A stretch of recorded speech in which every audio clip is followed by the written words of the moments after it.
Hey, you guys, Andrea here with From Mrs. to Ms. I wanted to pop on before the actual episode started to let you know I have an incredible episode with special speaker Amy Green Smith.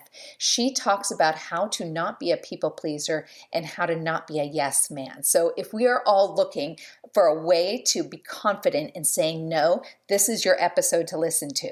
But I'm popping on here because I want to just give you a heads up that there was a little bit of sound issue for the first 10 to 15 minutes of the episode.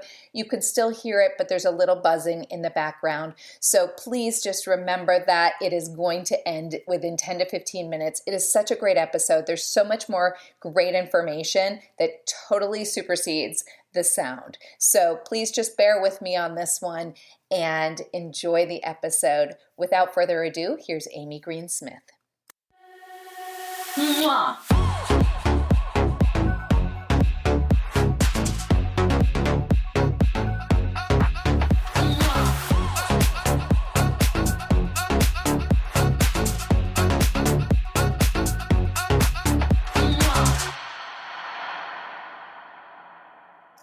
Welcome in, you guys. This is Andrea with From Mrs. to Ms.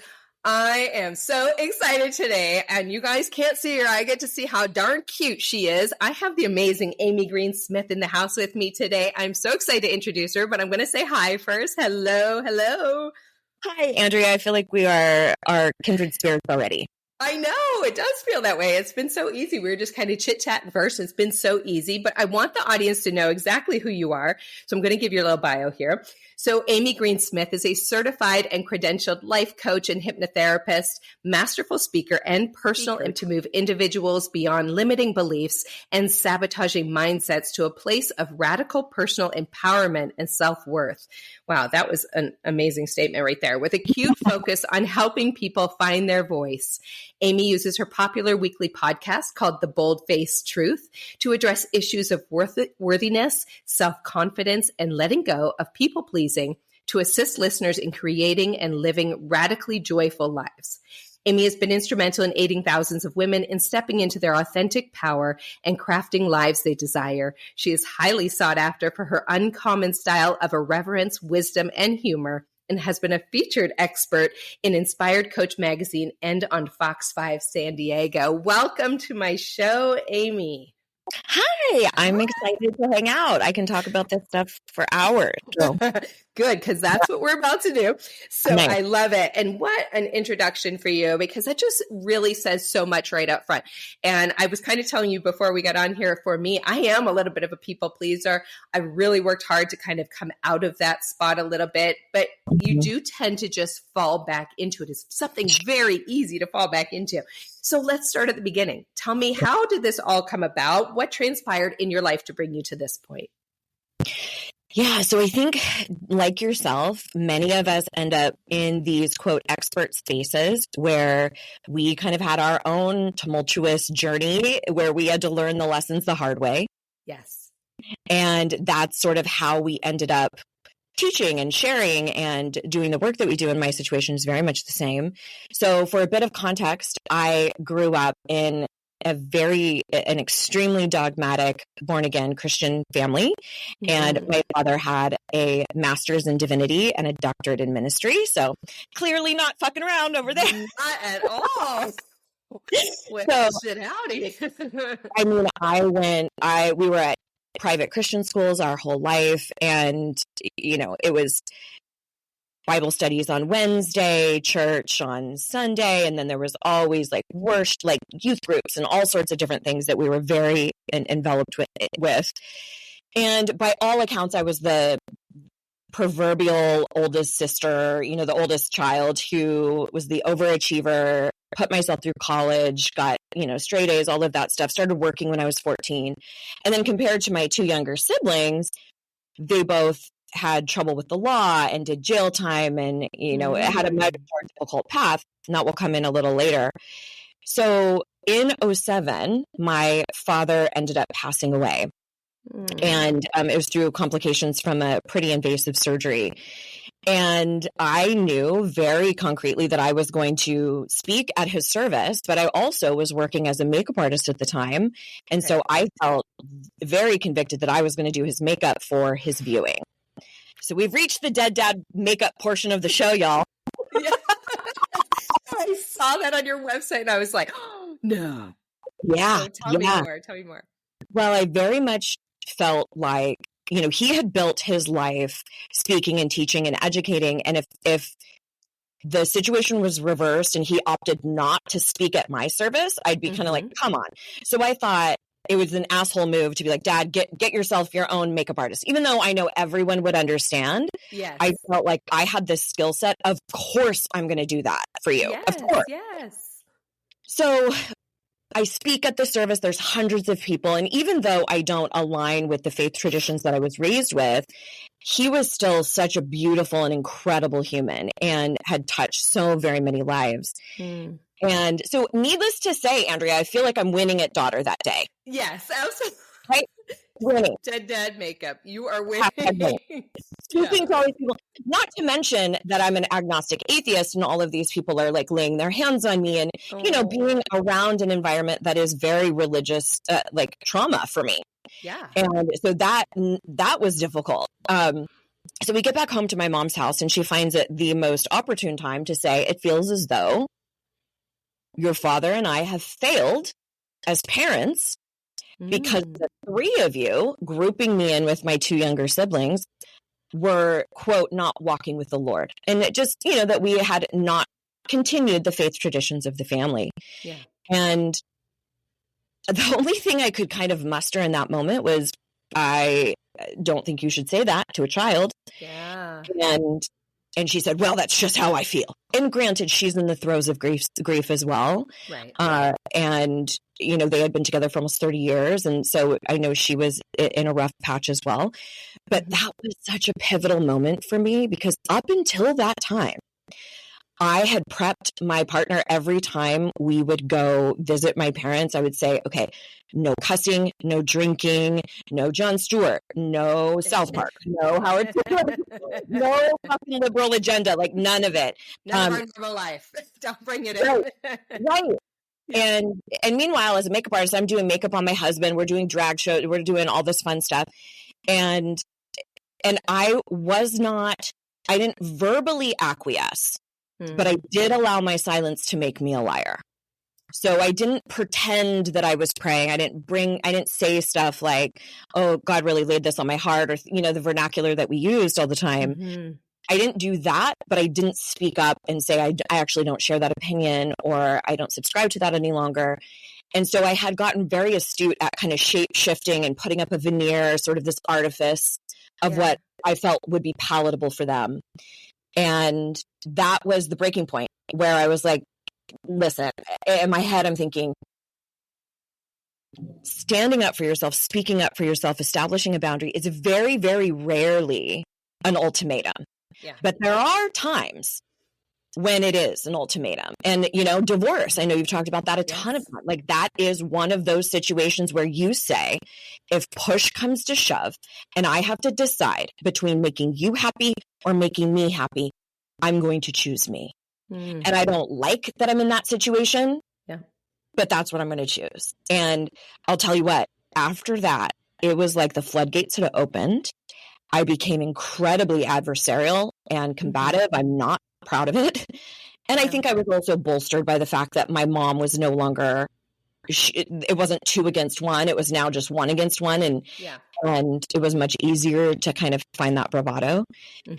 And it wasn't until many, many times of walking back my delivery and saying something to her like, hey, listen, I still feel very strongly about what we discussed yesterday, but I should have never said it in that way. I should have never spoken to you in that way. And for that, I'm incredibly sorry. But I find that so often we're uncomfortable with being at odds with someone or wanting different things that we walk everything back. Our viewpoints, our stances, our opinions. It's like I didn't have to apologize for what I believed. I had to apologize for something that was unbefitting of me, which was my delivery.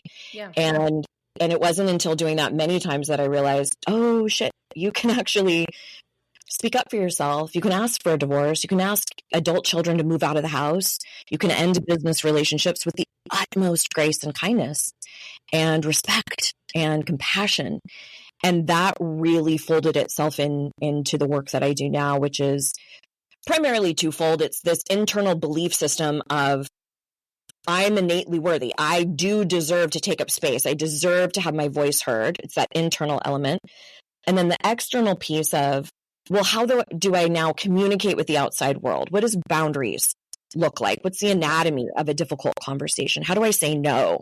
How do I contend with people pleasing? Yeah. And so my work is very much focused on those two elements.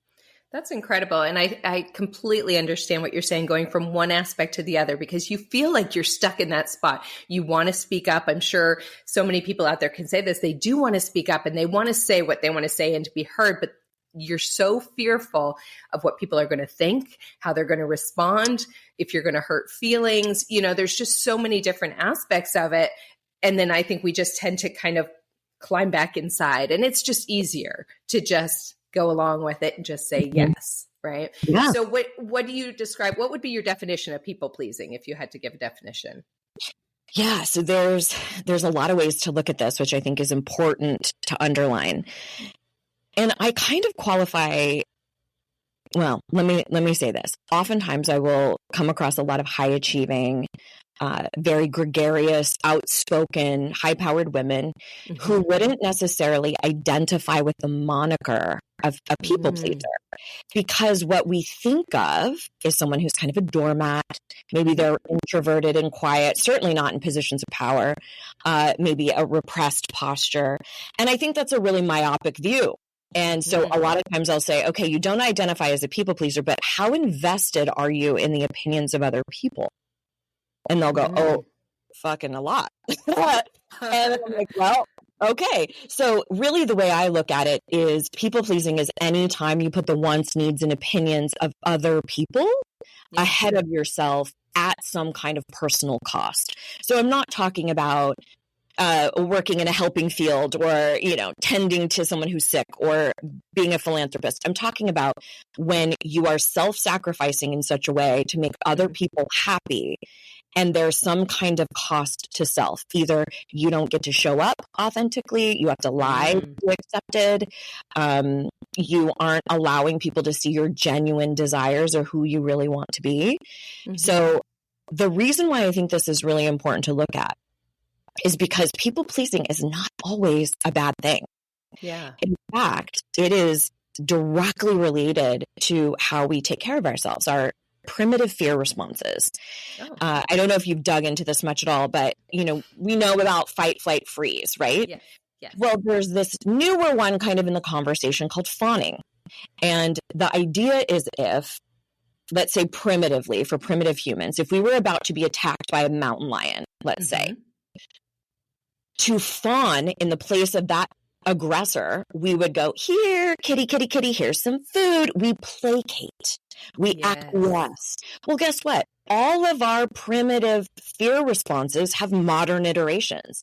And the modern iteration of fawning in the place of danger is to people please. So if we think about that, I think many women listening would know what that's like to placate a man so we don't get fucking murdered. Yeah. Right? We know what that's like. We know that if you say, fuck off, you're more likely to get attacked than if you go, oh, thank you so much thanks for the drink, but I'm going to pass. But right? That is where people pleasing might literally save your life. Yes. Now, that is a very different motivation than people pleasing to outsource your self-worth. So two totally different things. So I think one of the ways this shows up the most acutely for many of us is in the workplace. Yeah. So sometimes we might want our boss to approve of us because we need the job, right? Yes, we need that next promotion. We need the paycheck. We're not in a season in our life where we can just job hunt. So I might kiss ass a little bit for my own livelihood. Okay. Right? So you're motivated from a place of self-preservation. Now, if I'm motivated to please that boss because I need her to like me, because then I'll be valuable, then I'll be enough, then I'll be worthy, now I'm outsourcing myself. Yes. And not your true authentic self. Yes. And a lot of times we will do this with bosses who remind us of a primary caregiver, a Mm. mom, a dad, and maybe we go, oh, wow, here's my second chance at gaining approval Mm. that I wasn't able to get in my youth. And so Yeah. now I can outsource that self-worth. I can hustle for that worth from that other person. And sometimes it's both. And that's where it gets a little Oof. complicated. Yeah. Yeah. Yeah. And so much of that, I'm just trying to absorb it and take it all in because, like I said, I've been on so many different sides. And I think a lot of people, especially my listeners that are coming out of a divorce or some kind of heartbreak or tragedy, and they're probably feeling as though they need to just acquiesce to everything, just to kind of get themselves back into society to feel something again or to feel needed, wanted, and self-worth. So I think that's such a great point that you made. And you talk on your website a lot about finding your inner self and discovering your voice. So how do you start to say no instead of yes? Where do you even begin with that? Well, as far as no and yes, I think one of the things that I learned in coaching school like 20 years ago that I thought was so poignant was if we say yes to something, just by sheer virtue of how laws of science work, that means we're going to be saying no to something else. So if I say yes to taking the kids more often than our custody agreement dictates, that might mean no to social functions. It might mean no to dating. It might mean no to washing your hair. It might just be other self-care things you need to do. Yes. Yeah. So one of the easiest things, or the most important thing I should say, is we have to discern what's the cost of this yes. So what that looks like is a little bit of time to decide if we're going to say yes or not. So the first item of business is to buy yourself some time as far as a tactic or a skill. So that might sound something like, how soon do you need an answer? Throwing it back with a question, getting them to take some accountability. I love that. Because a lot of times it's urgent for them. And so it'll come to you wrapped in a package of urgency. Like you need to tend to it as though it's emergent for you as well. And it might not be, but energy is contagious. So if they're like, I need you to do can you please take the kids? Or can I borrow this? Or will you do? When it's wrapped in that package of urgency, it's easy for us to mimic that based off of mirror neurons in the brain. So there's all sorts of reasons why we do it. But the first item of business is buying ourselves some time. So how soon do you need to know? If they say, I need to know right now, or I'm kind of in a pickle or whatever, then saying something like, I so appreciate you thinking about me. If you need to know right now, I'm going to have to politely decline. I would hate to commit and then have to pull out. And I really don't want to do that to you. But please ask again in the future if you mean that. If you genuinely mean that. Yeah. Otherwise, buy time. Say, I need to look at my calendar. I need a minute to kind of chew on that. I need, give me 30 minutes. Even if you panic, just say, can you hold that thought real quick? I'm going to run to the bathroom. I'll be right back. Just go to the bathroom. So we need to buy ourselves some time because like you said, it's automatic. The yes is automatic. Oh, yeah. I'm from Southern California. And so I had a colleague who would always call it being the totally girl. Totally. I'll totally do that. No, totally. No problem. Like, man, right? And, but we will have that gut reaction of, sure, absolutely. And then we go, shit, what did I do? I don't have time for that. I've got this, I've got that. So we've got to buy time. Then circling back with them and saying, hey, I gave it some thought. As much as I really, really want to say yes, I'm going to have to pass this time. Now, depending on how close you are with that person, if you have more of an intimate, vulnerable connection, you can be clear about what's going on with you and to say, to be really honest with you, I feel like I'm underwater at this point. And if I take on one more thing, I might have a nervous breakdown. And I've just got to say no. I truly hope you can understand. So that's one way to use vulnerability as a tool. I love that. I actually love that because I think we do that in so many different aspects of our lives. As you were saying it, I was thinking about, looking for a job and you have somebody call and they say, you know what, you'd be great at this. Why don't you come do this? And so quickly you can just go, yeah, that'd be great. When it's not even something you really want, but you're just trying to get through that moment is a lot of what it is. You just want to get out of there. Yeah. So taking the moment to just say, hey, I just need a moment, or, yeah, like you said, how soon do you need me to get back to you on this, and taking that moment instead of just responding. And I think that we can use this a lot in dating as well, because we tend to get backed into a corner with a lot of things. I can speak about sex in particular, that's a big one that I've always talked about, how women tend to feel pressured, especially, the more dates you go on, or the closer you get, or maybe even the amount of money they pay on a date, they're expecting something in return at the end. And then we tend to back ourselves into the corner and we just say yes when we are not really ready to. So I think that's a huge thing, to just take a moment, go to the bathroom. That's such a great idea. And just breathe and get it together, what you're going to say when you come out. I think that's awesome. And I love that you brought up this dating scenario, because when I talk to people about communication tactics and ways to talk with a partner or somebody you're dating, the number one thing you have to question is, am I currently safe? Am I physically safe? Because I can give you all these empowering ways to speak up for yourself and all of that, but that doesn't do a damn thing if you're dealing with an abuser. Yes. So the last thing I want is a bunch of women to think that, if I only said something different, then this person wouldn't be a dick. And it's like, no, they probably already are operating that way. This isn't trying. And also let's just all understand that our sexuality is not currency. Yes. We do not need to pay our way into a relationship with our bodies, with sex, with any of that. Full fucking stop. And amen. A red fucking flag if you are with somebody who is making you feel that way. Yes.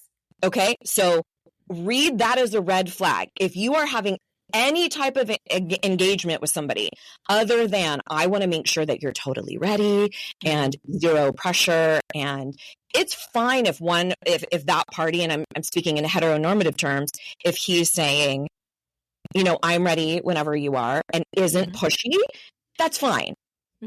But if somebody is pushing you, if you're feeling like there's comments that are being made, like, well, since I got dinner, or, shit like that, red fucking flag, y'all. Get out. Red flag. We're throwing the flags here. Yeah, your sexuality is not currency. It is not currency. Our body, our beauty, our ability to birth children is not currency. Absolutely. To pay our way into relationships. Get fucked. Well. You feel strongly about it because... As you should. Well, on a meta perspective, when we talk about, especially in the States, culturally how we are raised, think about, if you're an elder millennial or Gen X, you grew up with toys that were all about caretaking or beauty, right? You learn how to use the Tasty Bake Oven so you can cook for everyone. You learn how to change babies and you do all of that. Or you see Barbies that tell you exactly what you should look like. Even if you are a career woman, you still need to look flawless, right? So we get a lot of messages. And so no wonder we grow up and we go, I don't think I'm enough. I don't think I'm worthy. Because we already have a social structure that says you're worthy only if you can produce these things. So where does that leave us if we're not in a flawless body, or we don't really want children? Like, obviously we know in our political climate right now, that's coming under fire. Yes. So we have to recognize that we're not just uniquely broken, walking around going, I'm not enough or I'm not worthy.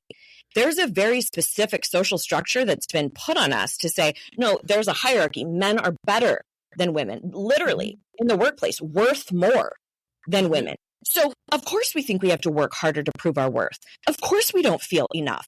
And that extends to all marginalized identities. Like, able body is better than disabled. Straight is better than queer, right? We have all of these different delineations. So no wonder if you're in a conglomeration of those marginalized identities, that you have an extra level of fighting for worth. So I think that's important to tell everybody, because we also are in a hyper individualist culture. So we think, I got to do it all myself. There must be something uniquely wrong with me. Andrea's figured it out. Amy's figured it out. So-and-so down the street, they've got it. Like, what's wrong with me? And I want to underline that, yes, you get to fix all that. You get to alter that and change that. But there is a systems failure. It is not a you failure. Mm. Well said. Well said. So, I mean, why you work up? No, and I love it. It's such great points because I just try to talk about that all the time. And, the importance of self-love and knowing your worth. And I know you talk about that so much. And so when you're working with your clients, what path do you start on to go down this self-love path for them? Where do you even begin? How do you get somebody that walks into your office that is just so lost, so broken, and feels exactly like you just said, you've got it all together. Why can't I? Where do you even begin with something like that? Well, first of all, you are not broken. It's likely your beliefs kind of suck, and those are malleable. We can change those, but that's not you. And I know you've had various guests who've talked about how we build those beliefs a lot of times up until about the age of 7 or 8. Yeah. That's beliefs that we've adopted without full consent, right? Like I never consented to the idea that my value was if I was pretty and could pop out kids. I never consented to the idea of being worth less than men financially in the workplace. I didn't consent to that. So, and, with my specific situation, I didn't consent to the belief system that I was indoctrinated with. Yeah. And so there are so many things that are kind of stacked against us. Mm-hmm. So the first item of business when we start working through this stuff is I do a signature program that it's the only way that I work with people. Once a year, I do it as sort of a small group intensive that lasts about 9 months. And then the remainder of the year, I offer it as a one-on-one program. Okay. But the starting point of it, we do emotional intelligence work, we do inner child work, and then we really dig deep into belief systems. And then we'll start moving into identity, because it's sort of this idea of untangling all the things that aren't working, right? Yeah. The belief systems that are not working anymore, this I'm not enough, or I can't speak up for myself, or whatever. Then we move into building the identity you want to have, your core value systems, your roles in this world, your attachment styles, etc. Yeah. Then we move into communication. How do I establish boundaries? How do I have difficult conversations? So the chronology is such is that we take the stuff that we know is not working anymore, rebuild that, and then start crafting an identity that you really want to embody in this world. And every part of that involves hypnosis. So for every module in the program, we do a hypnotic kind of journey or process that is designed to help kind of change things at a subconscious level. And I could do an hour on just the subconscious mind. But essentially what it is that we're changing the roots of the tree, so to speak, so that it yields a type of fruit. And when you say like hypnosis, I'm not as familiar with that. Okay. And I'm going to be really silly here. We're not talking just for the people like where you're dangling something in front of them, follows and put you to sleep. Are their eyes closed? Are they in the moment with you in that way? Or is it just something that's like a subconscious? You don't even really know you're doing it while you're talking it through. It's more like that. Yeah. Well, do you remember when you had Dawn Wiggins on your show and she was talking about EMDR and she was talking about the rapid eye movement? Well, think about that. If you are taking like a little pocket watch and you're having somebody go left to right. Exactly what I pictured. You're stimulating bilaterally what's happening in the brain and in the mind. So what we call that in hypnosis is we call it eye fascination. So it's one way to do it. I oftentimes will have somebody just focus on a spot on the wall or ceiling, and as they're focusing intently, their eyes will start to get really tired, and it's just the sheer labor of the process. It's not mystical. It's just your eyes get tired.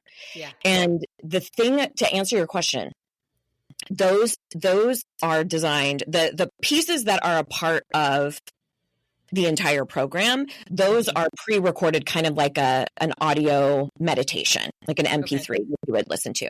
However, I do with the people who go through it, if you're one-on-one with me, we can do hypnosis every time we meet up. And so usually people will do kind of like a little medley of both, but I do it via Zoom. Everything I do is virtual. Yeah. And so I can do it completely through Zoom. It's not an issue, but really to kind of dispel what it actually is, the most rudimentary basic understanding of what hypnosis is that it's just a slowing down of the brainwave state. That's it. So when we're awake, our brainwaves have to fire a little bit more at a faster pace in order for our body to move and to handle life and to run and all sorts of things. And then as we start to slow down and rest, we'll pass through a brainwave state that is called theta. And it is that if you ever have that experience where you drive to a location that you've been before and you're processing this conversation you had earlier and you should have said this, and you get to your destination, you're like, holy shit. Yes. I don't remember the drive. That is a hypnotic trance.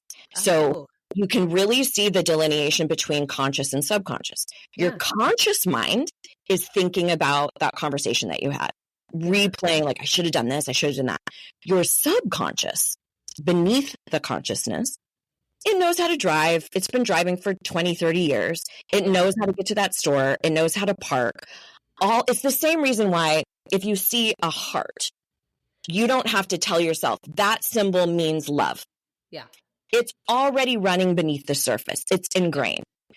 The same is true for, I need to make sure everybody is happy in order to stay safe, right? We develop the same sort of subconscious knowns. We call them knowns or unknowns, right? And so we oftentimes will develop a positive association with something like that, like perfectionism, people-pleasing, control, because it was a way we stayed safe when we were younger.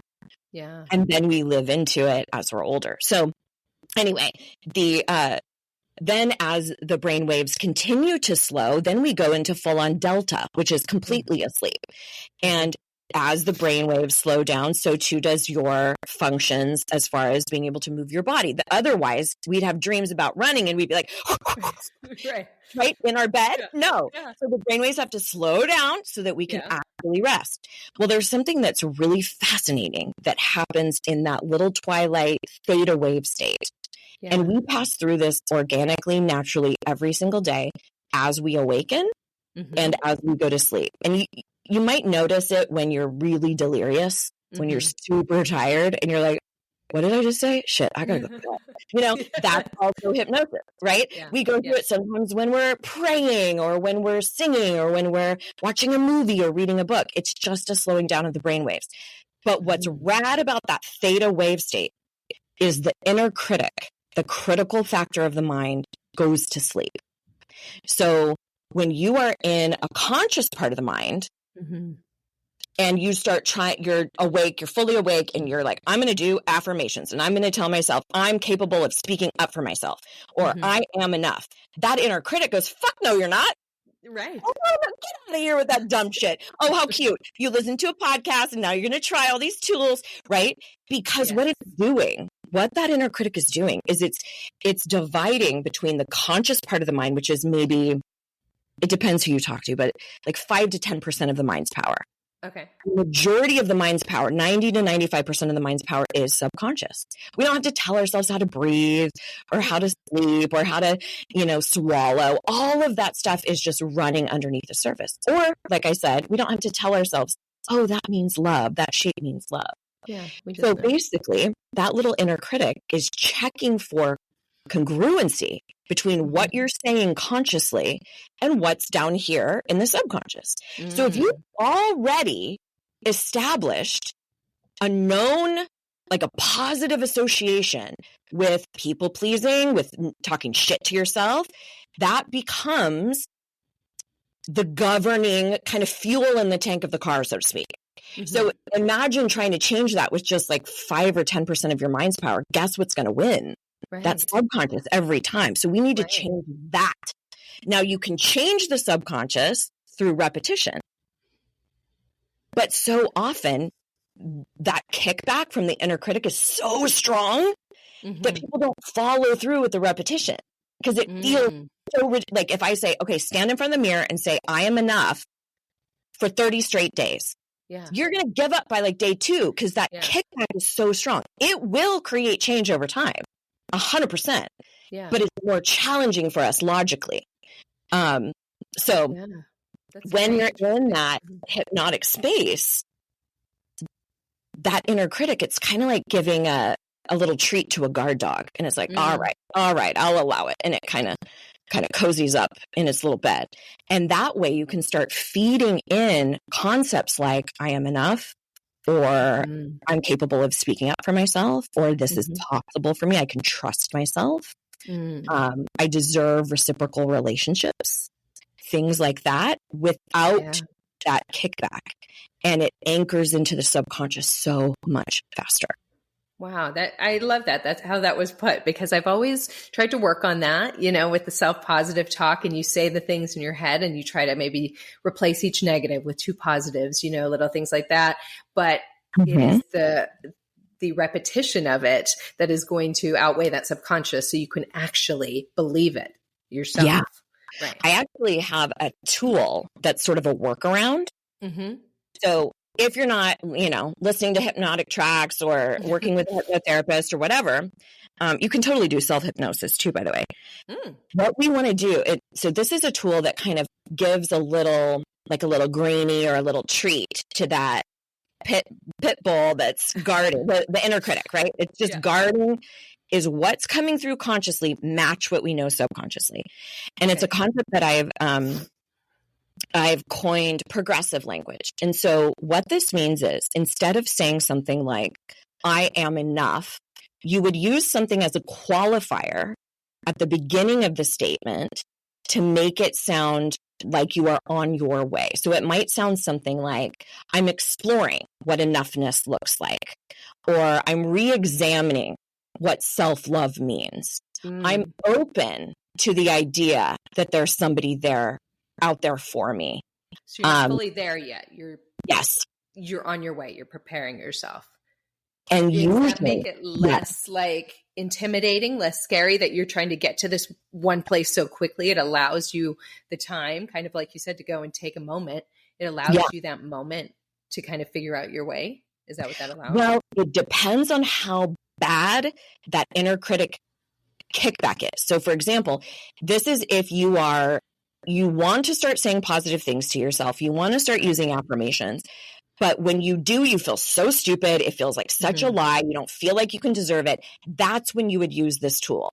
Now, if you can say to yourself, I am enough, and you don't have a crazy amount of kickback or an inner critic going, no, you're not, then say it all damn day. But most of us, that feels like a jump to A to Z. And we need like an A to like D or E. You know what I mean? Yes. So give me something that feels like I can do it. And so another way you can qualify it or do a little disclaimer is to say something like, even though this feels a little silly, I am enough. Or even though this feels a little clunky, or I'm still a little shaky on this, I'm committed to being enough. Or I'm re-engineering what my relationship to self looks like. Something that allows you to buy into the work in progress idea. And it's more palatable for the inner critic. Great idea. Perfect. So you were talking a little bit about boundaries and establishing boundaries. So what does it mean to actually establish them? And is there a point where you might have too many boundaries, and then also, what is your 3-step process to establish these boundaries? And I guess when I'm kind of saying where you might have too many, I think sometimes, it feels like that's just all the talk these days. There's everybody saying, well, you need to establish your boundaries, and you need to have your self-worth, and you can't be in a toxic relationship. There's all of these terms that we're using lately, and especially, setting your boundaries. And where is that point between when it is too much? Because I'm not going to do this, and I'm not going to do that. And we just take it as, I'm setting my boundaries. Is there I like to call that when self-help goes wrong. Brene Brown would call that being a boundary bully. A boundary bully. Okay. Yeah. And I love that term that she's created. That's great. So, that's great. Yeah. I think there's a handful of ways that self-help can go wrong. And that's one of them where we're like, well, that's just, if you can't respect that. And it is a disclaimer or a way for you to say, I get to treat you like shit and honoring myself. And it's like, no, that's not how it works. So a boundary is simply sort of a line in the sand about something that you will no longer tolerate. And we can have that in relationship with ourselves. We can have that in relationship with other people.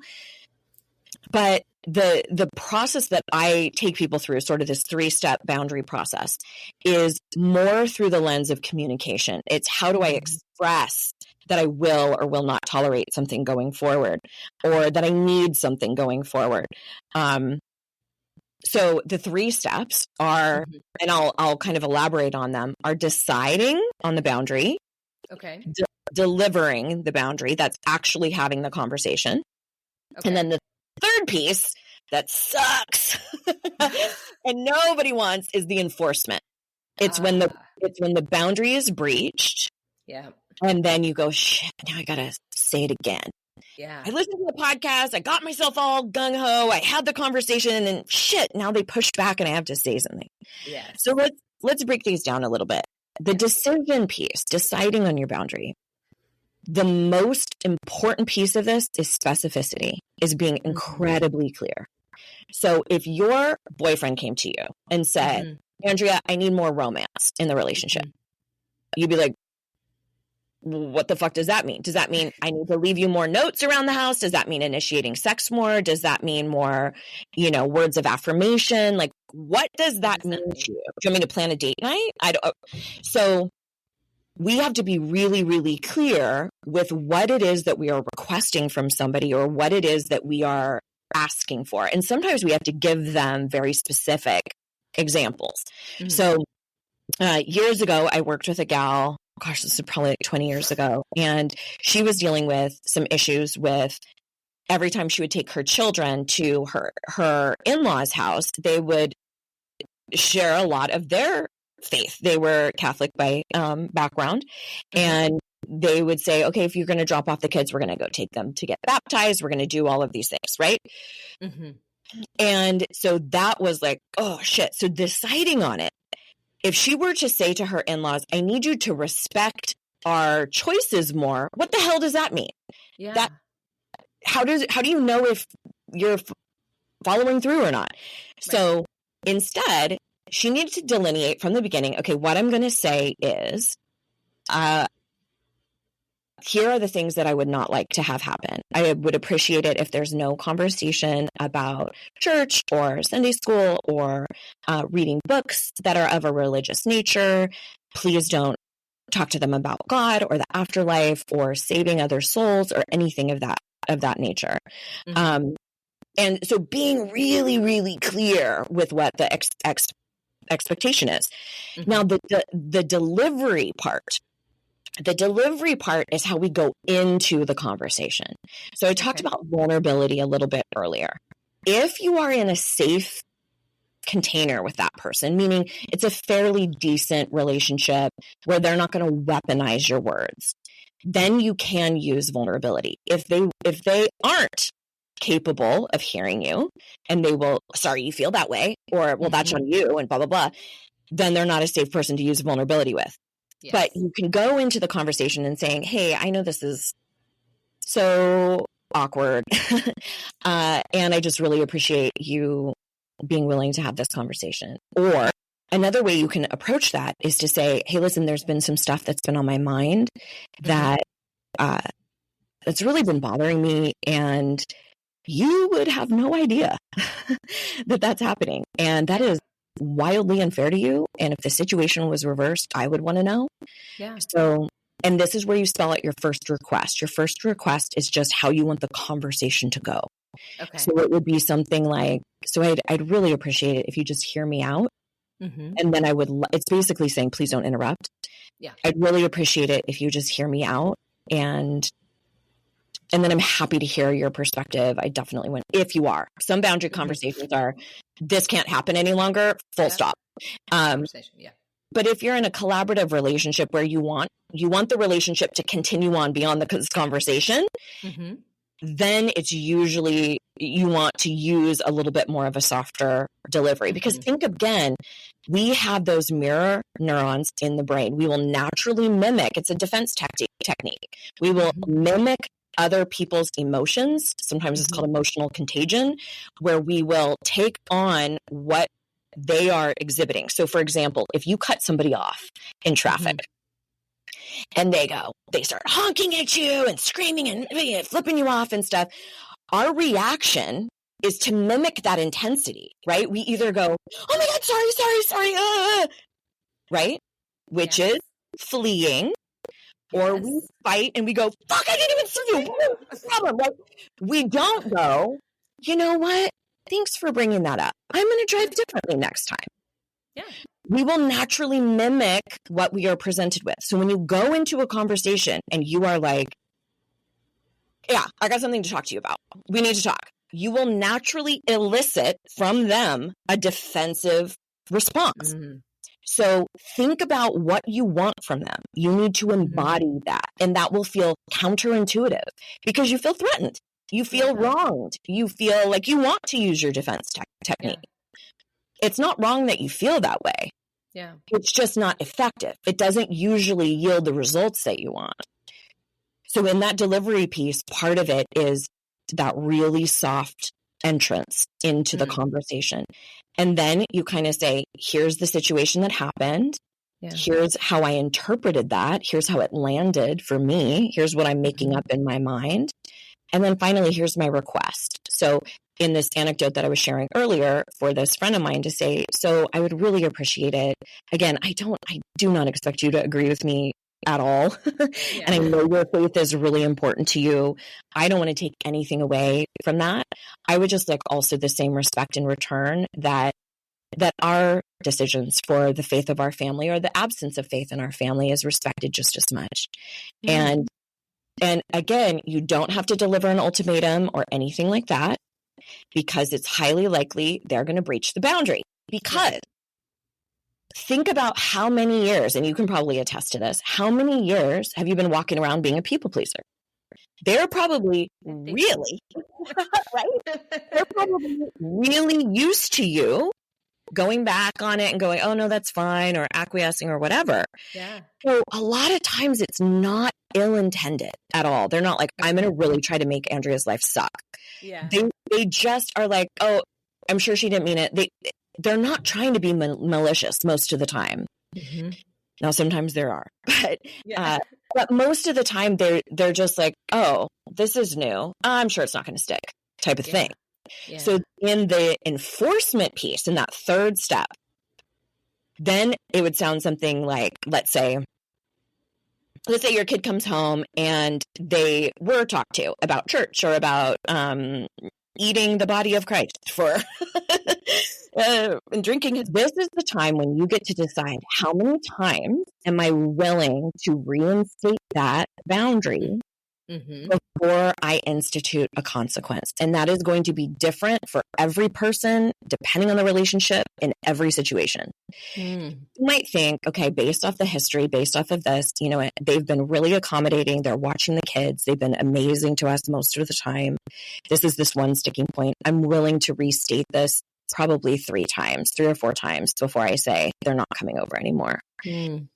So you give them that opportunity. So you might circle back and say, hey, Timmy came home.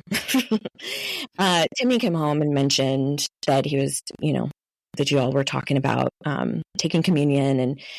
And I know this is newer for me to be sharing that we're kind of coming from a different faith standpoint, and we really want to raise the kids without any major denomination. We want them to search out their own spirituality. Again, I don't expect you to agree, but I do expect respect for those decisions. So again, I'm going to say, please do not do that. I don't want to have to make an alternate decision if that keeps happening. So you can kind of like allude to that, then it would just escalate more and more where you say, hey, listen, I've revisited this with you multiple times and you've shown me over and over again that it's not something you're interested in accommodating.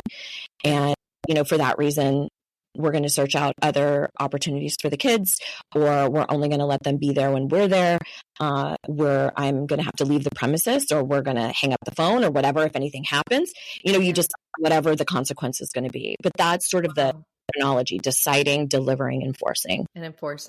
Wow, that's an incredible 3-step process. And it all makes sense. It so makes sense. And as you're saying it, I'm telling you, I'm living this because I'm just like, oh, I know what that feels like. And when you feel like you get you get the strength to go in and say what you want to say. And then they do just that. And they come back with it where they're not respecting it right off the bat. And you got to think, you got to think right now, okay, am I going to abandon my boundary that I've just set and abandon myself, or am I going to enforce it? So I think that's awesome. And you had a great line on your website that stated, you are responsible for your intention, not your reception. Yeah. Can you explain that to us? Yeah. So this is essentially the idea that you are responsible for who you are being, how you are showing up, how you are handling yourself in this world, according to you, according to your rubric, your own measurement system of my values. Who do I want to be in this world? And that's not everybody is going to agree with that. And so I'll give you an example. At the 2016 election, I did a podcast episode that was around how do we deal with this as sort of this polarized community, more so than we've really ever been, at least that most of us can remember. And we're going into the holiday season. How the hell am I going to deal with my cousins and my, right? So I wanted to put forth a podcast that was about how do we have healthy communication with one another when we are diametrically opposed. Yeah. At our core, at our core beliefs and values. So it had a bit of a provocative name, and the reception from that episode was all across the board. Some people said, thank you. Oh my gosh, I loved it. I had no idea how I was going to navigate the holidays. Thank you. Thank you. Then there were other folks who were like, oh, I didn't catch it. I stay away from anything political, whatever. Then there were people who were like, you lost a listener, blah, blah, blah. And I'm like, did you listen to it though? And they're like, no, I didn't. And I'm like, well, peace be with you. And then don't let the door at your ass. So when I evaluated that and I said, okay, my reception is all across the board. It's literally impossible for me to appease all of these different parties. So I need to look at, am I proud of Amy? Am I proud of how I showed up? Is there anything I would do differently? So I went back and I listened to my episode and I went, no, there's nothing I would change. So that meant then that I had to grapple with, and this is why I teach a lot of emotional intelligence, how uncomfortable that is when people don't like your decisions, or you want a divorce, but they don't. There's a lot of pain just in being on pages like that. And it still doesn't mean you're making the wrong choice. It just means it's painful. Yeah. And that's a part of that emotional growth and intelligence that needs to happen. And distinguishing between the two. Yeah. For sure. Yeah. Ooh, this is a lot of incredible information so far. And just talking to you, we still have so many more questions that I want to ask you. And I want to even throw in there talking about, because I think a big topic that I've talked about in the past is even related to sex, faking orgasms and being a people pleaser in the bedroom. And I just want to touch a little bit on that too. And then I have a little game for us to play later. But what I want to do, because this is so long, I want to break this into 2 episodes, if that's okay with you. And I want to have you come back and do a second episode with me so we can continue on, because I am just getting so much personally out of this. And I'm sure my listeners are as well. So if you're cool with that, I would love to have you come back and we will finish this discussion and go into even more depth into that. So thank you so much. Wonderful. So I just want to thank the listeners for listening this week, and tune in again next week. We are going to have Amy back with us to continue the conversation, and we have so much more good stuff to talk about. So please tune in, and we will let you know exactly where to find Amy, and I'll have that all in the show notes for you, and we'll discuss a little bit more in depth her special retreats she does in her sessions on the next episode. So don't forget to tune in, and we'll talk to you soon. Bye.